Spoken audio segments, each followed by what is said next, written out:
The Chicago Bears rebuild starts now.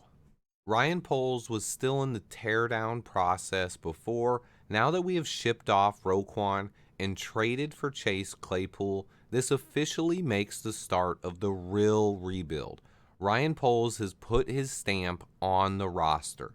The Chicago Bears now have 7 picks in the first 5 rounds next year and $134 million in cap space.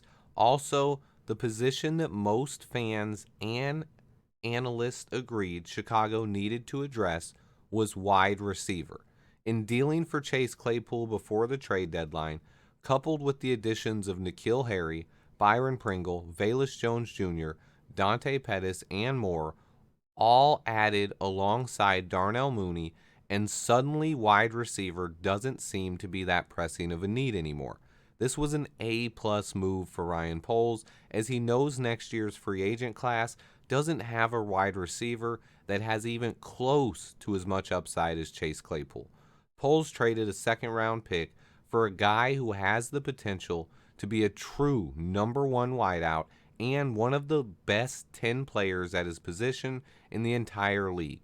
He's also only a year older than Justin Fields, and they could potentially be together for the next decade plus. But the thing I wanted to talk about today is something a lot of fans misunderstood about the rebuild. There is a difference between rebuilding and reloading. Bear fans are used to the reload method, where we spend money and trade future assets to try to stay relevant in the present time frame. What Ryan Poles is doing is completely different, and the way that most smart NFL evaluators will tell you is the right way. This includes a teardown period. You can't rebuild a foundation without tearing down what was already established. Now, it's true the Chicago Bears never really had an identity under Matt Nagy, but that itself is harmful. Having a locker room full of guys who went through that experience, also a lot of veterans, the important part of what Ryan Poles and Matt Eberflus were doing this year was laying the foundation. I've spoke about it all offseason long, but in order for this to happen, you have to have players that buy into the process. You can't have veterans skipping camp or leaders like Roquan Smith or Khalil Mack loafing on the field. So what Ryan Poles did was hard, trading away fan favorites like Khalil Mack, Roquan Smith, and Robert Quinn, also letting go of other longtime Bears like Akeem Hicks, Eddie Goldman, Allen Robinson, Tariq Cohen, and others. Ryan Poles was tearing down this roster. It was an important step in a rebuild, getting rid of the players who either weren't long-term fits or didn't fit the way Ryan Poles wants to build this roster. A lot of fans are upset about trading away Roquan Smith. Some seem to think his 2 solo tackles on Monday Night Football last night actually proved how good he was. What? But what Matt Eberflus believes, in my opinion, is that he can find a linebacker who fits this system better and gets similar production without having to spend anywhere near $20 million a season for an off-ball linebacker. Also, for those interested in one game post-Roquan, we had Jack Sanborn as our new starter at Mike, and Nicholas Morrow played the will. Morrow had a very similar game as Roquan. Both had 2 solo tackles and around 4 to 5 total. Morrow added a pass deflection, though. Roquan did not. Also, our new guy, Jack Sanborn, he outplayed both guys as far as solo tackles are concerned. In his first career start at Mike linebacker, Sanborn made 7 solo tackles. It's a solid effort for his first game. So after one game, he made 5 more solo tackles than Roquan did. None of the linebackers had any sacks, interceptions, or tackles for loss. Ryan Poles is a meticulous general manager. He came into this organization with a detailed plan on how to turn this franchise around, rebuild the roster through the NFL draft, and take the North and never give it back. And the last thing, the most important piece, is we're going to take the North and never give it back. This process is not one that happens overnight. But there are 2 months of this But after 2 months of this regime's first season in the NFL, and there is evidence everywhere on this team.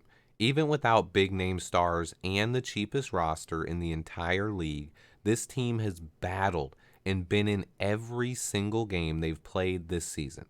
That is truly an encouraging sign going forward. Like I said, it was never about this season. Even though that's all most fans and analysts think about, I believe that after the trade deadline passed, Ryan Poles has completed his teardown and transitioned to the actual rebuild process now. Sending a future draft pick away in order to bring in a guy like Chase Claypool is one of the first moves going forward. Part of that process started this year during the NFL draft when he turned a very limited number of picks into 11 draft picks, and so far he's found no less than 5 starters from this draft class. 2 second-rounders, cornerback Kyler Gordon and safety Jaquan Brisker, 2 fifth-rounders in the trenches as both Braxton Jones and Dominique Robinson find themselves starting, and a 7th-round punter who has played terrific so far this year. Punters are people too. That is not counting our 6th rookie starter, undrafted free agent Jack Sanborn either. Also had a couple of other rookies make the team and contribute on special teams, and it's too early to rule out contributions from other rookies like Velus Jones Jr., Treston Ebner, Jatari Carter, or Elijah Hicks either. That being said, Poles has officially transformed this roster in one offseason. For the fans who thought he didn't believe in Justin Fields, I just want to ask if you've changed your mind yet. I believe we will add talent to this roster in a dramatic fashion this offseason, setting us up to be playoff contenders for the next 10 plus years. Yes, I said that, and I truly believe it. I've told you guys that Justin Fields was going to be a superstar for almost 2 years now. I have always believed it.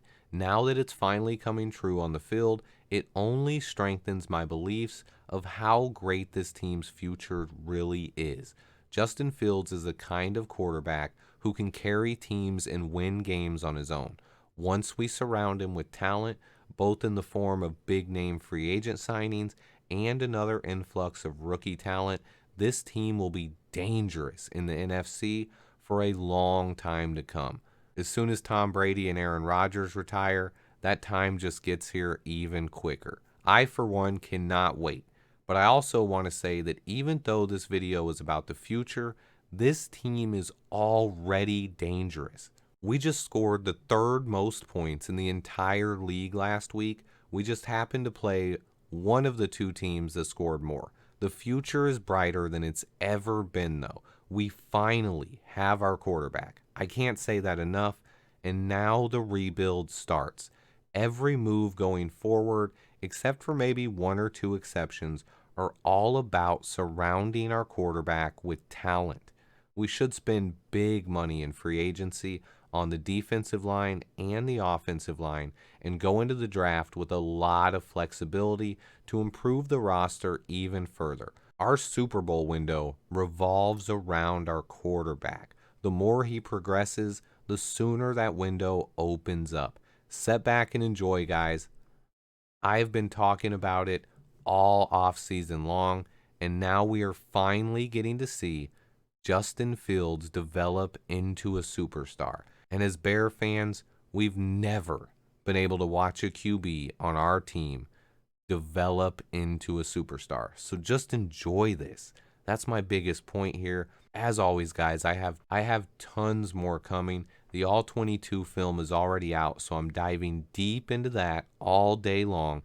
Be sure to hit the like button for me, and if you haven't yet, subscribe and turn on the notifications so you don't miss out. And as always, until next time, bear down.